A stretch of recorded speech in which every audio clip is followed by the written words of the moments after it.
Quiero saludar en esta parte del programa Esperanza Hermida, ella es coordinadora de exigibilidad de Provea, una importante ONG que hace vida en Venezuela. Esperanza, bienvenida, gracias por acompañarnos. Cuando uno oye este tipo de declaración se pregunta, ¿de esta manera es valorada la vida de los opositores por los funcionarios públicos? Bienvenida.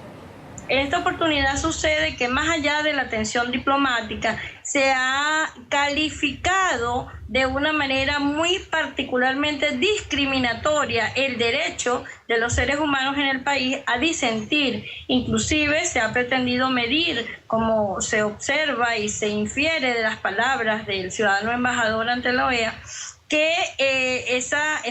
valoración de la vida depende de lo que la persona opine, de lo que la persona haga desde el punto de vista político. Y esto es verdaderamente preocupante. De hecho, en Provea, el programa venezolano de educación, acción en derechos humanos, hemos adoptado la decisión de recabar estas declaraciones y hacerlas llegar al organismo de Estados Americanos, a la Organización de Estados Americanos, justamente porque sabemos que en el país, lamentablemente en este momento, muy lejos de significar una revisión de la investidura que Roy Chatterton hoy representa, probablemente sean ratificadas y cuidado si no, hasta lamentablemente respaldadas este tipo de posturas, porque vivimos en un país, más allá de la seriedad o no que tengan nuestras autoridades, que está sumido en una profunda polarización desde el punto de vista político, y que en esa circunstancia está muy de espaldas a lo que representan los derechos humanos. Hoy escribía yo, por ejemplo, que estas declaraciones son violatorias del artículo 3 de la Declaración Universal que preserva el derecho a la vida, el artículo 18 que efectivamente permite y establece la garantía, consagra el derecho de las personas a pensar de manera libre, y el artículo 19 que establece también la posibilidad de que las personas expresen su opinión sin que eso sea sujeto de persecución. También al final de la declaración nos encontramos con el precepto que establece que nadie, ningún gobierno, ningún funcionario, ninguna persona en el planeta puede derogar los preceptos establecidos en la Declaración Universal. De manera tal que cuando interpretamos las palabras de Roy Chatterton, en donde específicamente mide el valor de la vida de un disidente político en Venezuela por el supuesto contenido en términos de peso que pudiera tener el cráneo, ese hueso que tenemos todos pues los seres humanos y que preserva el cerebro, está haciendo una afrenta y una amenaza directa a lo que es el pensamiento de un sector que en Venezuela se le conoce como escuálido, una calificación que ha utilizado el gobierno desde la presidencia del fallecido Chávez, para clasificar a las personas entre quienes están a favor del gobierno y quienes están en contra del gobierno, e inclusive también ese calificativo se utiliza para aquellos que no están ni en un bando ni en el otro. Entonces, en esas circunstancias, estas declaraciones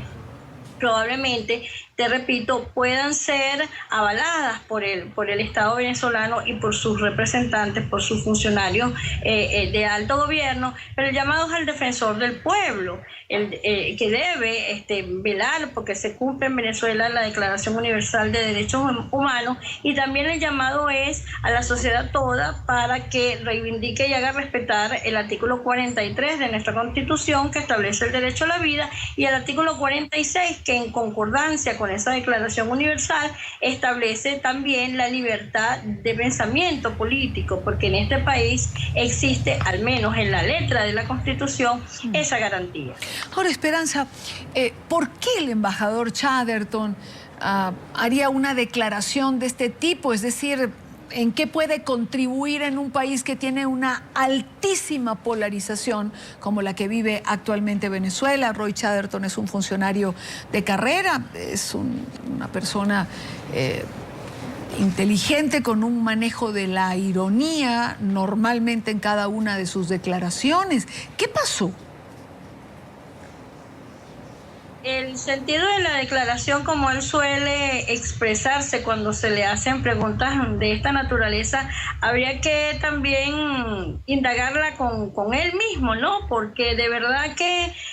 la situación del país es tan grave, no hay agua, no hay luz eléctrica, el valor, el precio de la comida es muy elevado, la inflación es galopante, hay una escasez tremenda, las colas son enormes, la gente vive atemorizada por efecto de la inseguridad personal. Entonces, este país necesita paz, no necesita guerra, no necesita más balas. Los seres humanos que vivimos en este país lo que necesitamos es tranquilidad y seguridad para que los niños vayan a la escuela, para que la gente pueda desenvolverse de una manera, digamos, normal, que es una situación que en este país cada vez la vemos con mayores restricciones. Entonces, esa declaración, lejos de ayudar y lejos de contribuir a ese clima de paz y de diálogo que tanto se demanda en este país, lo que hace es atizar el fuego y levantar un poco en nuestra memoria el horror de lo que significa la guerra. Colombia es un país que está saliendo, si se quiere, de ese horror. Muchos países en América Latina han vivido el horror de dictaduras, de desapariciones masivas, de asesinatos. Europa vivió la Primera, la Segunda Guerra Mundial, en Asia, en África, etcétera. Son muchos los países que han sido víctimas, sus poblaciones, de las consecuencias de palabras como estas. Entonces el llamado es a rectificar, a reflexionar y quizás a que el mismo gobierno baje el tono, porque si bien no desconocemos la importancia que tiene la medida que adoptó Estados Unidos en relación a los 7 militares a los cuales se les está sancionando por su presunta vinculación en la violación de derechos humanos y otros tantos funcionarios, no es menos cierto que la manera de resolver este tipo de situaciones no es exacerbando el odio entre los pueblos, el odio entre las personas que formamos parte del mismo pueblo y exacerbando el belicismo del discurso político.